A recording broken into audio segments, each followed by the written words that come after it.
Here's the final product of the fireplace mantle that we built. It's basically a box that of 1-bys that we made. I put the face piece on the front so you wouldn't see a seam, right? And we distressed it, put some hardware on it, make it look like it came out of a barn or maybe a ship, right?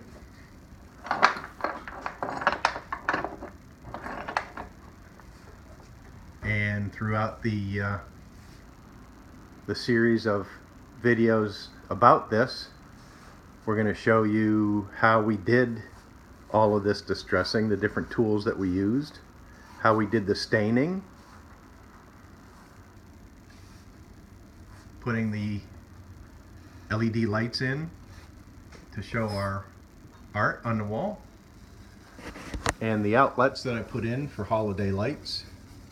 Both of those are switched down at the end down here. The LEDs are on a dimmer with a switch, and the outlet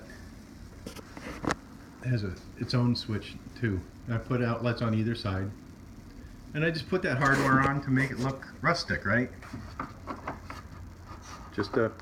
That's just screwed in there. Old bolt with a nut on it. So that's what we're going to show you how to build. Turned out really nice. The coloring we love, the distress we love, and the complete room package. It just turned out to be everything that we wanted it to be. It's really simple. You can do it too.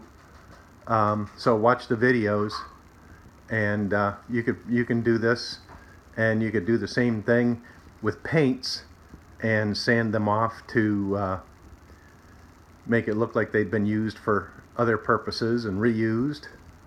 So take a look at the videos. My name is Keen, and hope you like my channel and my videos. Thanks.